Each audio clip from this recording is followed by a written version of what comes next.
Hello everyone. आज हम लोग पढ़ेंगे Aunt Jennifer's Tigers written by Adrienne Rich. So poet कह रही हैं, Aunt Jennifer's Tigers prance across a screen. यानी जो आंट जेनिफर है उन्होंने एक वर्क किया है, निडल वर्क किया है, जिसमें एक कपड़े में उन्होंने ना टाइगर को निडल से बनाया है, यानी बोल सकते हैं उन्होंने बुनाई करी है। तो पोएट यही बता रही हैं कि ये जो जेनिफर के टाइगर हैं तो वो उस स्क्रीन पर बहुत ही शांति से घूम रहे हैं। तो कौन सी स्क्रीन पर?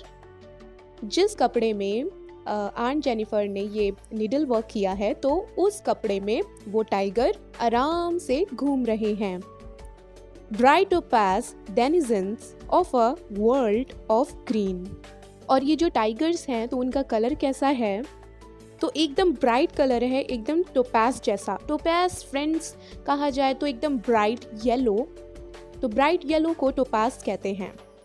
तो पोएट यही कह रही हैं, जो टाइगर का कलर है वो बिल्कुल ब्राइट कलर है।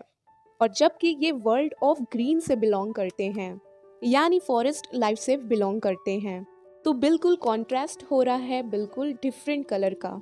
ग्रीन और येलो का एकदम कॉन्ट्रास्ट है आंट जेनिफर की इस नीडल वर्क पर। They do not fear the man beneath the tree.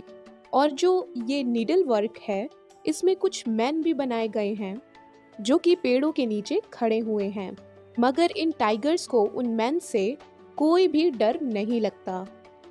They pace in sleek chivalric certainty, यानी वो आगे बढ़ते हैं और उन टाइगर के अंदर एक तरह की बहादुरी है और वो बहादुरी से आगे बढ़ते जा रहे हैं और उन लोग को ना किसी भी इंसान से डर नहीं लग रहा है।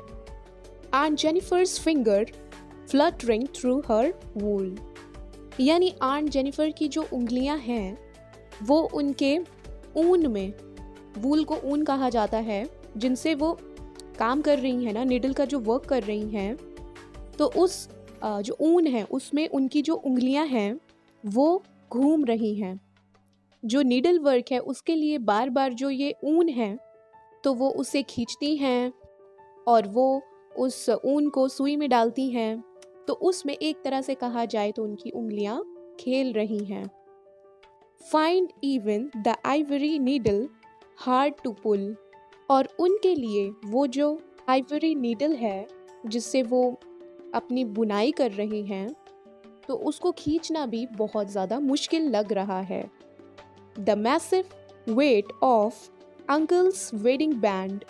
Friends, wedding band मतलब जो wedding की जो अंगूठी होती है, तो वो जो wedding ring है तो उसका जो वेट है, उसका जो वज़न है वो बहुत ज़्यादा है उनके लिए, यानी जो शादी हुई है उनकी, उससे उनके ऊपर बहुत ढेर सारी जिम्मेदारी आ चुकी हैं और उनके ऊपर बहुत जिम्मेदारियों का प्रेशर बना हुआ है आंट जेनिफर के ऊपर।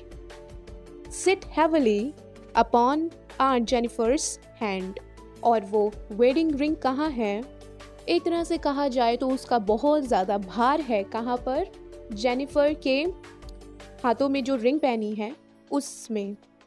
अब फर्स्ट स्टैंजा में हम लोग ने देखा कि कैसे पोएट ने टाइगर को बहुत ब्रेव बताया है और वो टाइगर कैसे निडर होकर रहते हैं, भले ही वो एक निडल वर्क का ही हिस्सा हैं। और दूसरी तरफ उन्होंने दिखाया है कि आंट जेनिफर जो हैं वो थोड़ी वीक हैं और वो थोड़ी डरी हुई हैं और वो अपने फ्यूचर को लेकर बिल्कुल भी श्योर नहीं हैं। अब थर्ड स्टैंजा में पोएट कहते हैं, When aunt is dead, her terrified hands will lie. यानी जब आंट की डेथ हो जाएगी, जब आंट जेनिफर मर जाएंगी तो उनके जो कांपते हुए हाथ हैं, तो उनके जो हाथ हैं ना वो एक साइड में पड़े रहेंगे। Still ringed with ordeals, she was mastered by.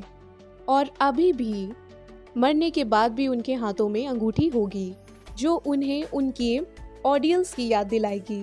जो उन्होंने मास्टर कर लिया है, यानी जो सारी चीजें उन्हें सीखनी थी एक अच्छी वाइफ बनने के लिए, जो भी चीजें उन्हें सीखनी थी वो सब कुछ उन्होंने मास्टर कर लिया। लेकिन फिर भी उन्हें एक तरह से डर लगता था, उनके मन में एक डर था, और डेथ के बाद भी ये सारी चीजें उनके साथ जुड़ी रहेंगी। The tigers in the panel that she made, और जो टाइगर्स उन्होंने बनाए थे उस पैनल में यानी उस कपड़े पे, will go on prancing proud and unafraid. वो टाइगर जो हैं वो तब भी आगे बढ़ते रहेंगे और वो बहुत ही ज़्यादा प्राउड होंगे और साथ ही उन्हें किसी से भी डर नहीं लगेगा। सो फ्रेंड्स, यहीं पे ये पोयम ख़त्म होती है। सो आई होप कि आपको ये पोयम समझ में आई होगी और अच्छी लगी होगी। अगर आपको ये पोयम अच्छी लगी है तो लाइक कीजिएगा, सब्सक्राइब कीजिएगा और शेयर ज़रूर कीजिएगा। Thank you.